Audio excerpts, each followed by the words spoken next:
Imagine being able to rewatch your favorite TV show with your best friend, who has literally never seen an episode before. That's our premise, and what we hope will set us apart from the other Office podcasts you may have stumbled across. So welcome to Bears Beats Bobbleheads, Talkin Office, the podcast where three brave souls discuss every episode of The Office, from pilot to finale, and we get a fresh reaction from someone who has just watched the episode for the very first time in their life only hours before. Enjoy the show.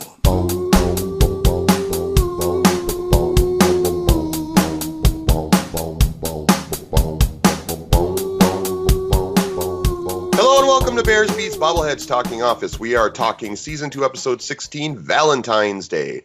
First aired February 9th, 2006, written by Michael Schur and directed by series creator Greg Daniels. All right, guys, let's start off the show like we do every episode of Bears Beats Bobbleheads, and that's by giving our favorite moment.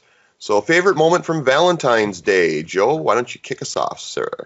It's kind of split, but it's on the same theme of the jokes, and it's that when Michael goes to Manhattan, he loves the franchises. Like his favorite's New York pizza, Sbarro. And then he's pointing out like Bubba Gump Shrimp and Red Lobster. Red Lobster. Oh, it just makes you how fucking culturally void Scranton is. Like, it's a pretty big town, right? Yeah, I think so.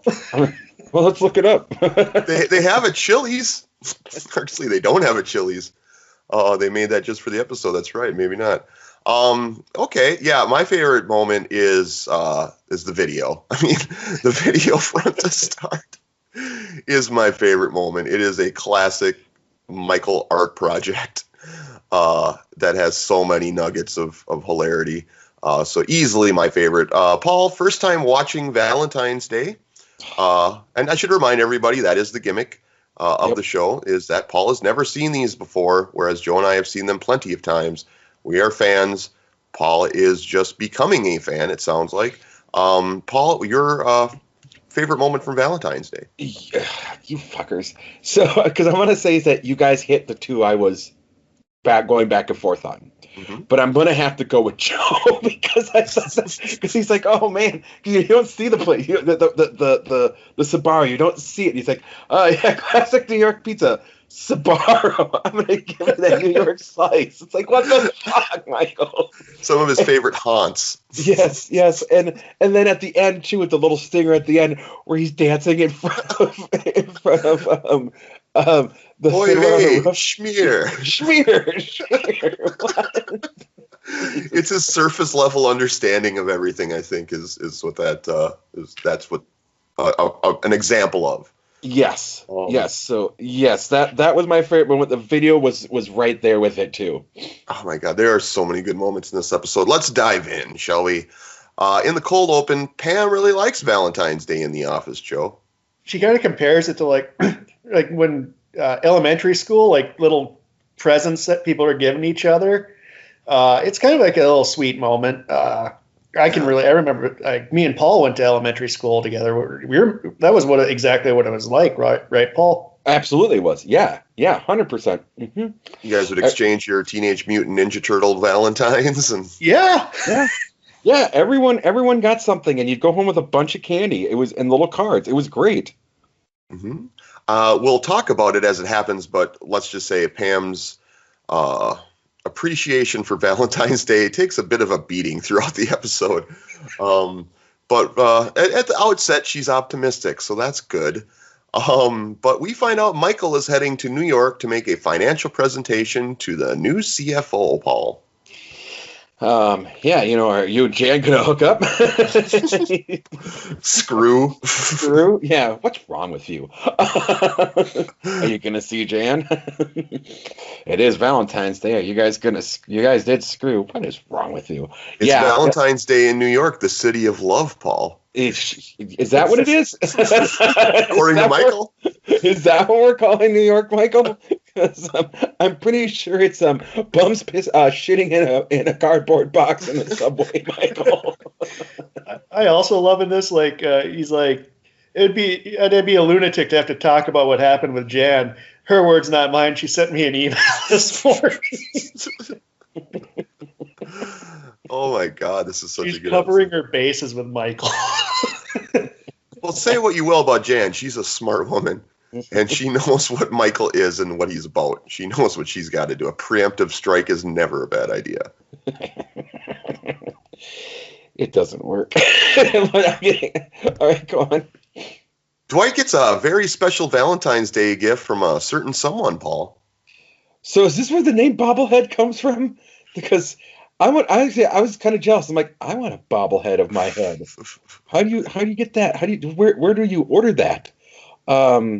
Yeah, he's like, it's a bobblehead. He's very excited about this bobblehead. I liked it. Mm-hmm. It is a good bobblehead. To answer your question, title of our show, Bears Beats Bobbleheads.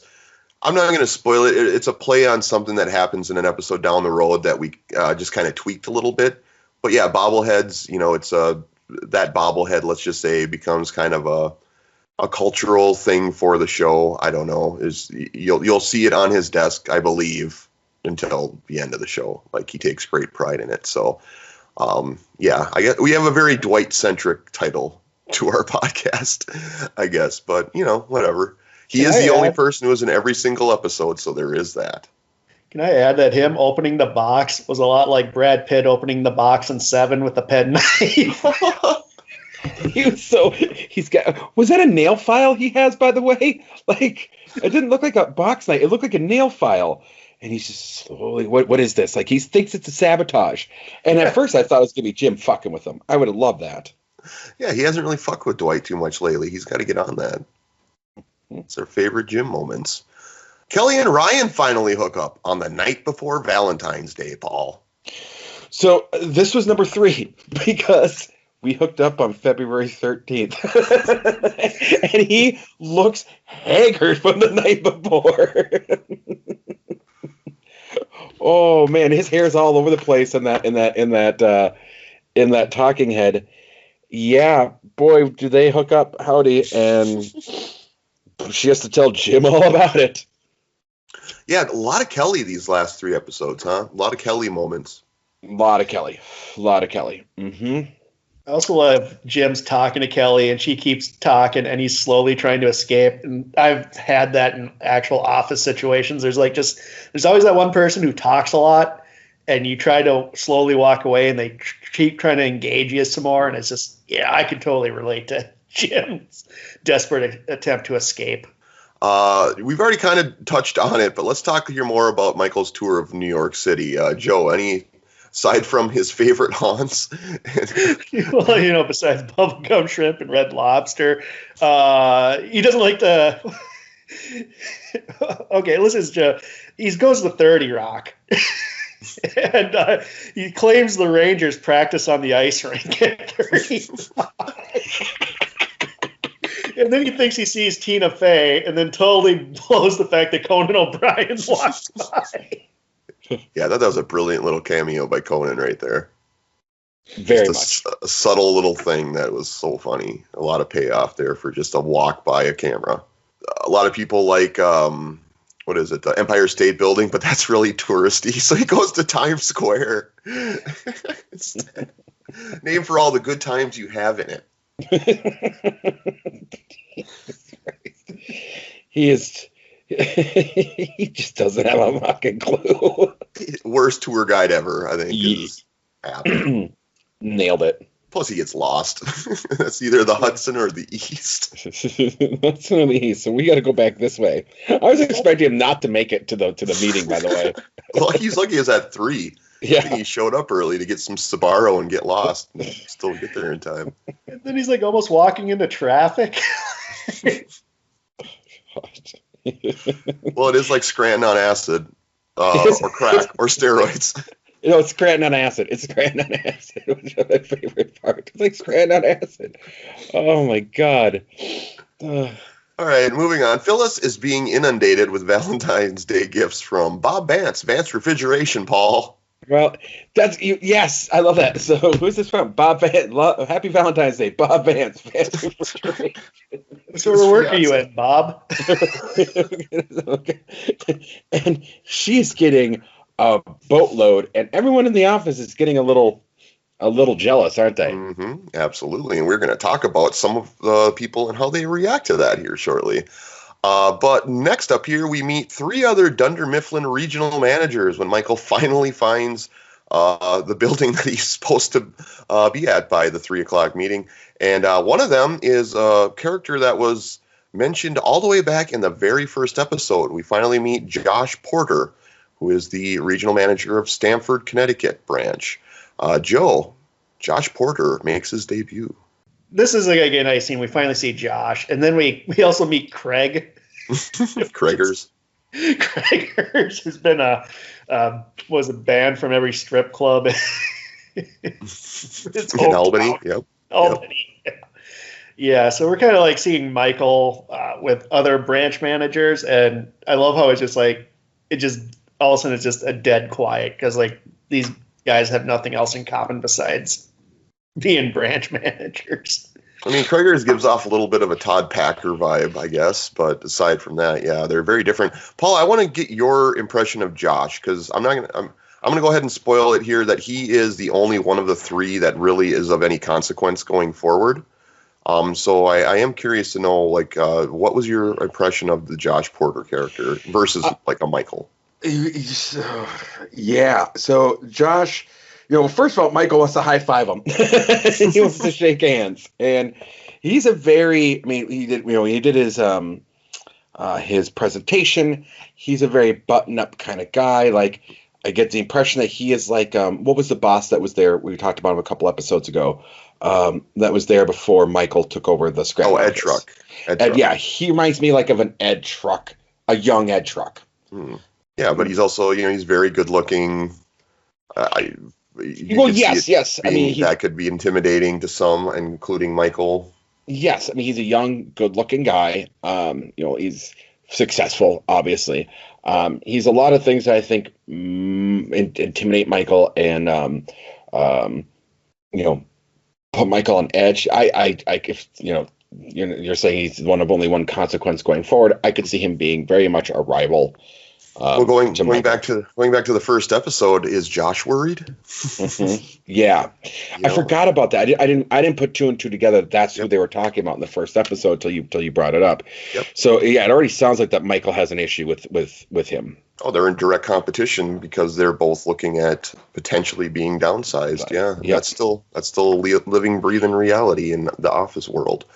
Let's take our first break, and then we will come back and we will talk more Valentine's Day.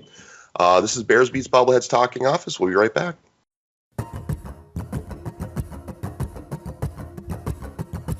If you're enjoying our Office podcast, be sure to check out Cast That Movie, the podcast where Paul and I, using our superhero aliases, revisit failed cinematic projects from the past. We discuss what went wrong, and then we try to fix the mess by going back in time and recasting the project with a cast we feel would have elevated the material. We also assign a new director/visionary. Because you can never have too much of a good thing, we also conjure up a dream project of something we would like to see made into a film, and we cast that as well. So find Cast That Movie on Spotify, SoundCloud, YouTube, or at our home at thejodown.blog. Welcome back to Bears Beats Bobbleheads Talking Office. We are talking Season 2, Episode 16, Valentine's Day. Returning to the action, Dwight recruits Pam to help him think of a Valentine's Day gift for his girlfriend, Paul.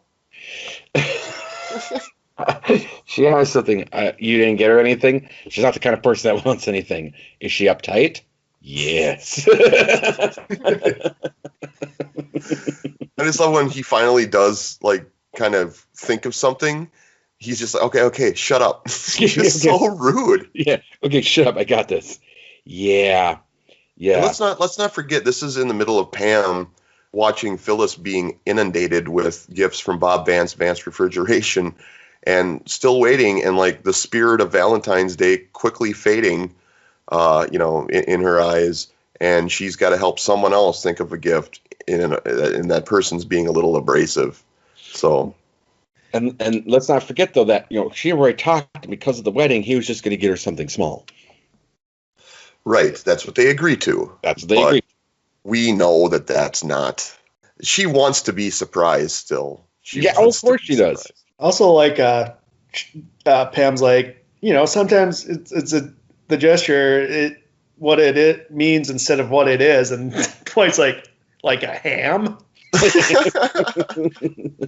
No, not a ham. Not quite, Dwight, not quite. Michael reveals to the other three branch managers that he and Jan hooked up, Joe. Yeah, this comes out after Craig says he ignored Jan's request that he fire 4 people. And called her a bitch. Yeah, and then Michael, Michael's not good with secrets. Yeah, we had an entire episode that was based around the fact that Michael is bad with secrets. And again, Jan tried to, kind of like what Jim did, tried to preemptively get Michael to just keep tight-lipped on certain things, and should be no surprise to any of us at this point that didn't quite happen. Well, she's my girlfriend. Well, we hooked up. You hooked up with Jan, the Ice Queen? Jim wants to be anywhere else in the world instead of being in the break room as Ryan and Kelly have an awkward exchange, Paul. Yeah. Hey, not while I'm here. Not while I'm here. Not while I'm here. Do you want to come? Do you want to come over? I know it's Valentine's Day. I got something going on with friends. Yeah. Kelly is she didn't get it was just a one night thing, which to Ryan's, I know Ryan's the intern.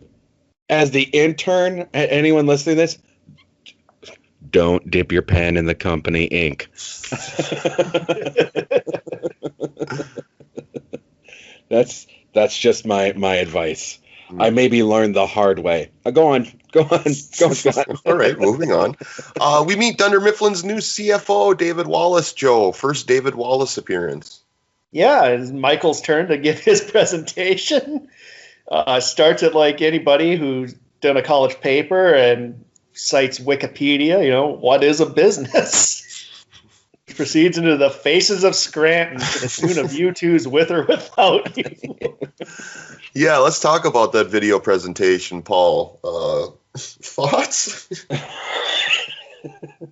What episode was it that he made the video of 5 minutes? That was the Diversity Day, right? Yes. Abraham Lincoln once said, "If you are a racist, I will attack you with the North." Yes. So I want to bring up, the video itself is just ridiculous. It's and Pam's, not Pam, but Jan's. There's a combination of her stifling her laugh, but I also think she looked at it kind of in an endearing light in a way. And I want to say that this was actually somewhat brilliant on Michael's part. As ridiculous as it was, knowing full well that there is again, Michael does stupid things.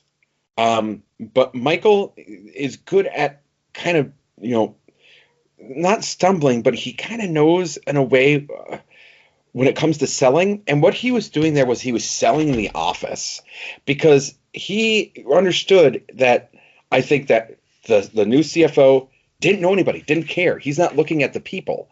And Michael played it where he had to look at the people. Even though he said, that's great, but I want to see your presentation. I think it was a wonderful seed to plant by Michael. I actually thought it was very brilliant. I have never thought of it that way, honestly, and now you've kind of got me thinking. Joe, do you have anything to add to that? Because I have always looked at it as everybody was wildly confused based on their looks. Yeah, I always took it as everybody is wildly confused, but I see where Paul's coming from, and yeah, Michael's a salesman at heart, so yeah, I can see him definitely selling his branch, putting faces to people and all that in front of the new CFO, especially when there's downsizing and all that going on. So yeah, I see it. Yeah, because the CFO would be spearheading most likely any decisions made on downsizing, you would assume, right? Correct. Okay, well, that's interesting. But at least we learned what it was like to walk Mile in Oscar's shoes and to try on Phyllis's pants. And look at Jan, kind of cute. Oh, not Jan, Pam. Look at Pam, kind of cute. Not bad at all. Not the best way he could have done it, but it was smart. Oh my God. Okay. Oscar gets flowers from his I'm doing air quotes here, mom, Paul. Well, we learned otherwise that it's not his mom, but he doesn't want anybody to know. And I don't blame him in that office, Oscar. Keep it to yourself. You shouldn't have to, but I don't blame you. Right. And it is 2006, so keep that in mind as well. Fair enough. Jim breaks it to Kelly that Ryan maybe just isn't that into her, Joe. Yeah.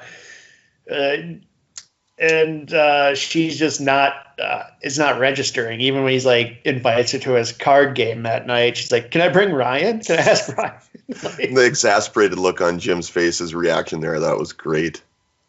oh.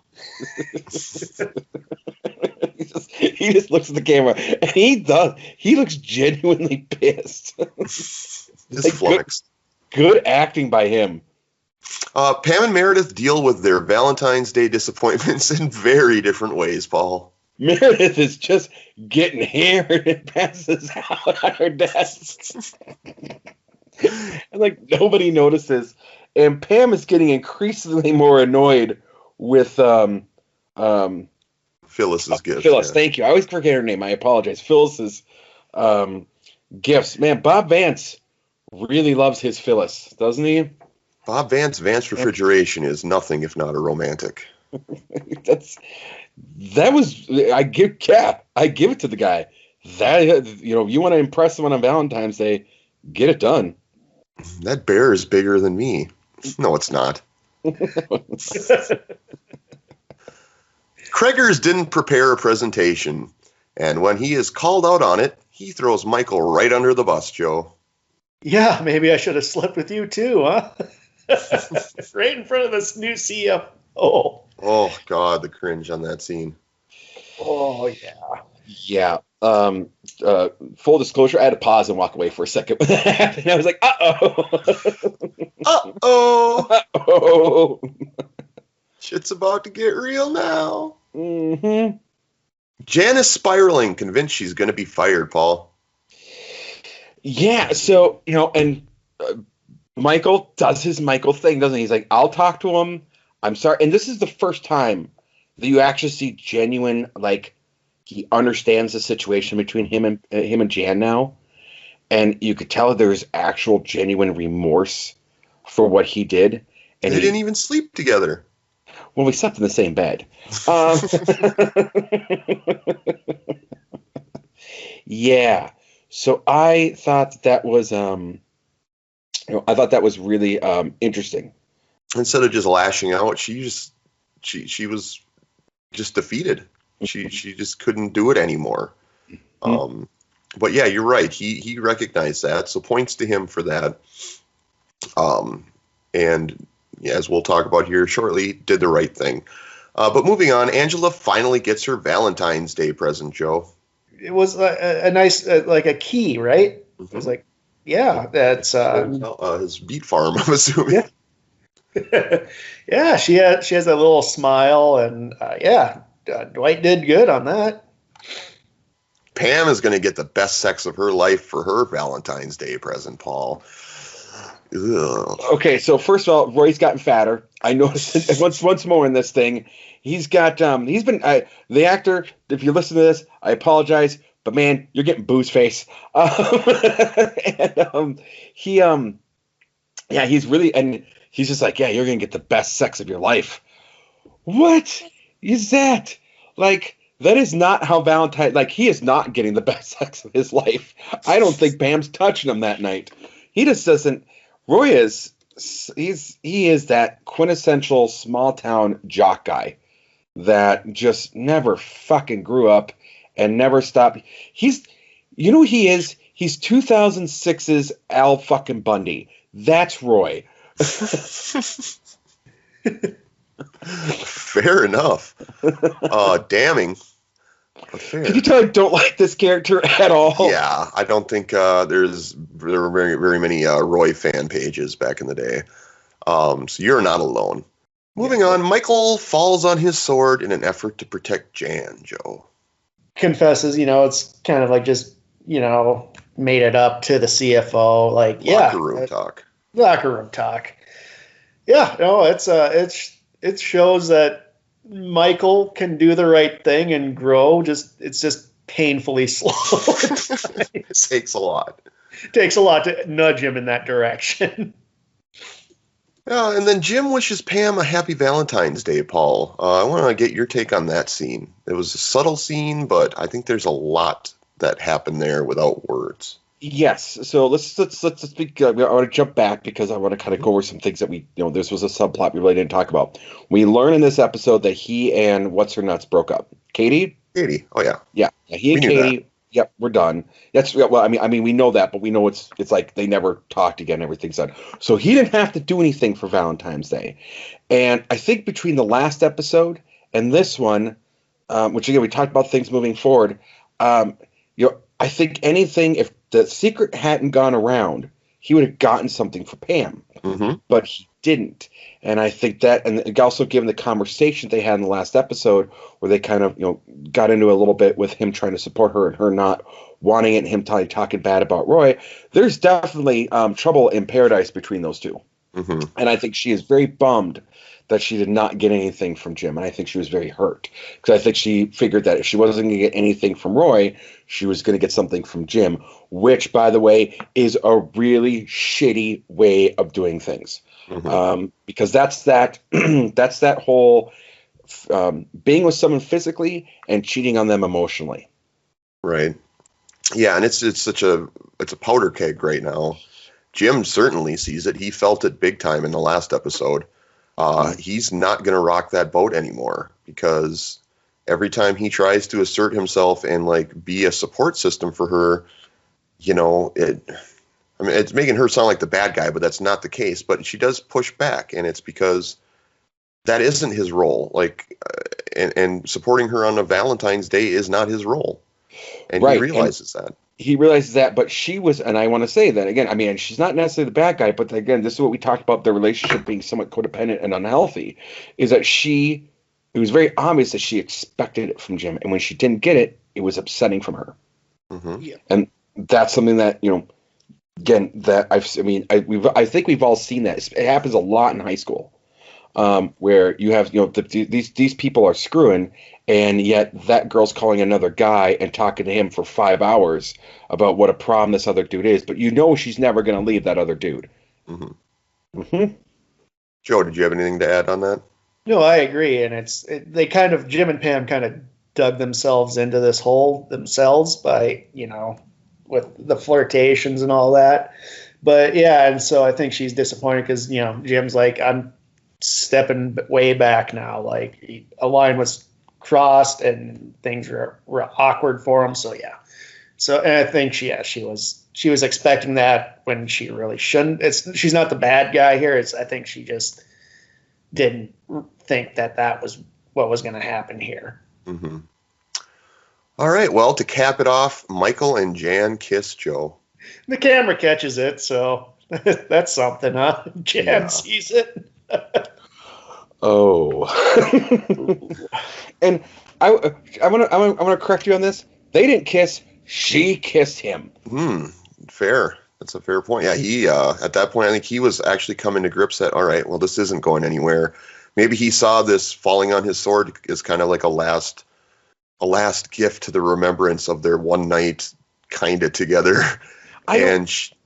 Sorry. Oh, no, I was going to say, and she saw it as something else. She saw it as like, wow, he's really a good guy.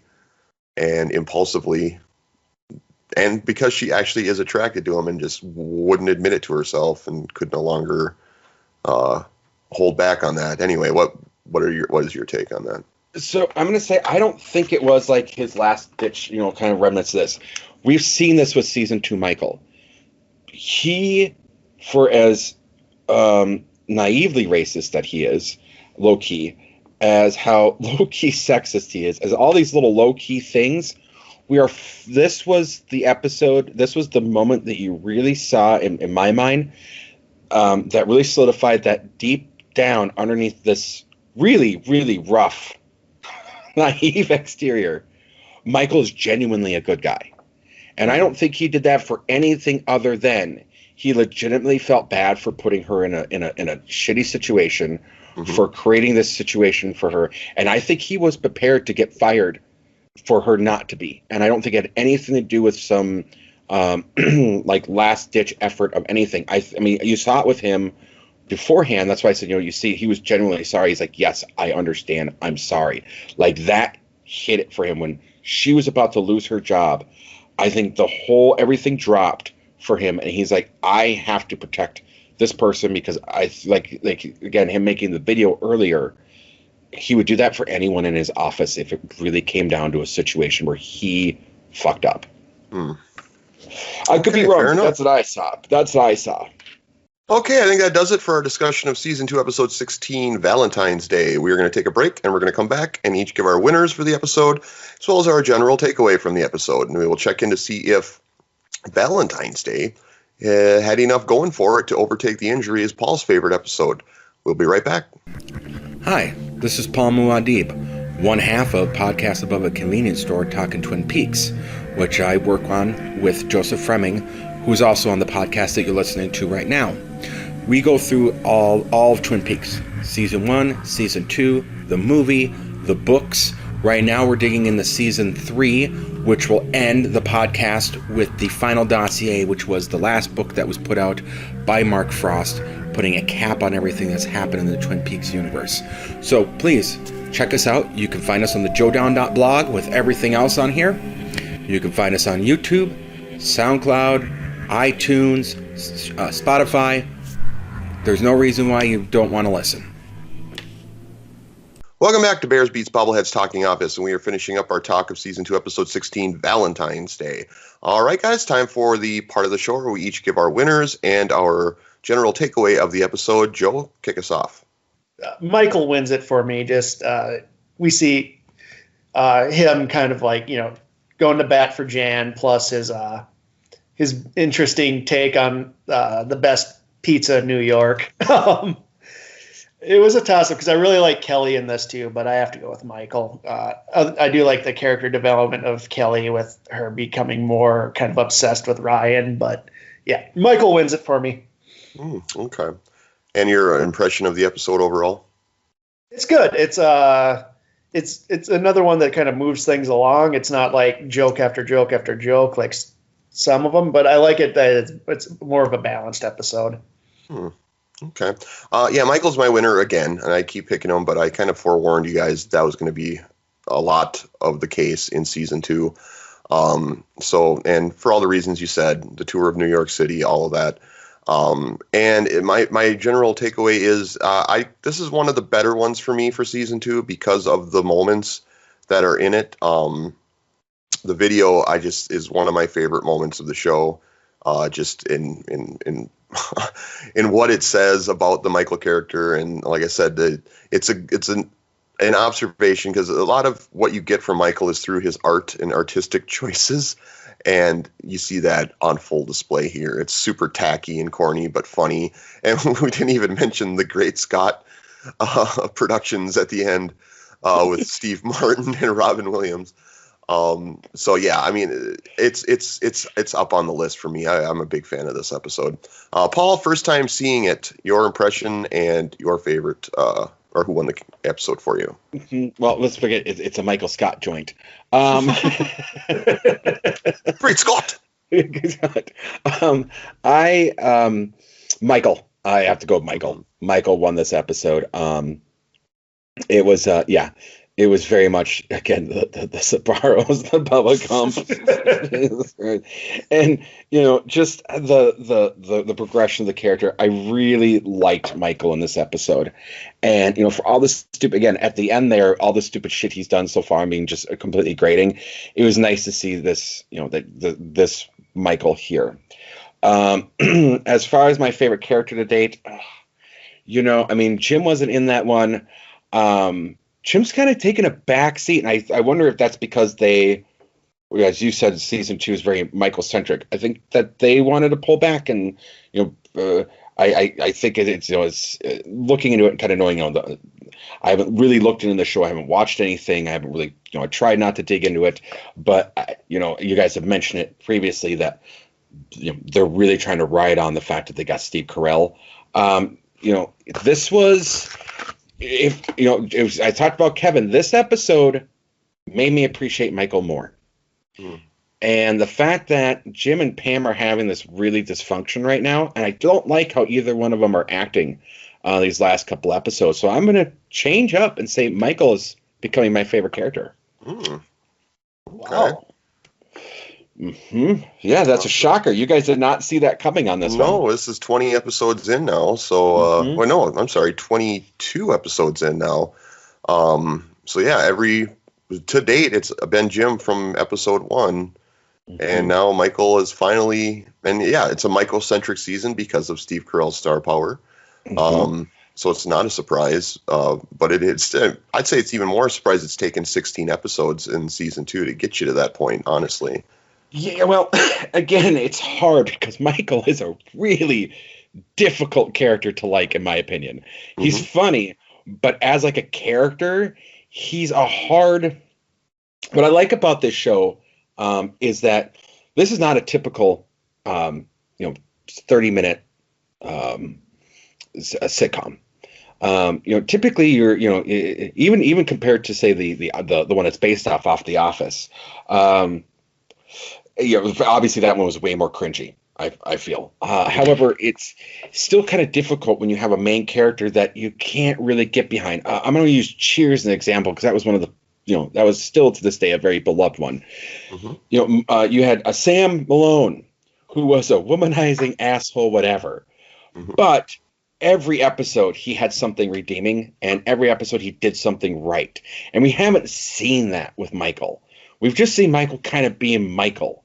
And this is the first time that you really kind of get in this, okay, I can kind of see where Michael is, and I like what he did this episode. So I'm willing to say that as of right now, Michael is my favorite character.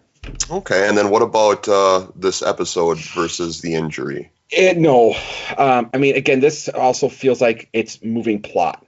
There's a lot that was going on. There was some very funny moments. Again, that's just Michael in New York, but that was peppered in. The thing with Kelly peppered in, but there wasn't a lot of Kelly. Meredith getting drunk. I was kind of hoping to see a little bit more of Creed. I wanted to see Valentine's Day with Creed. And I also wanted to see, what Kevin had going on Valentine's Day. So there was a few characters I was really hoping to see some from that I didn't. So no, this one did not overtake the injury. All right, I think that does it for our discussion here of Season 2, Episode 16, Valentine's Day. But we will be back next week, and we are going to be discussing Season 2, Episode 17, Dwight's Speech. Till then, that is Joe, that is Paul, I am Scott. This is Bears Beats Bobbleheads Talking Office. We'll talk to you next week.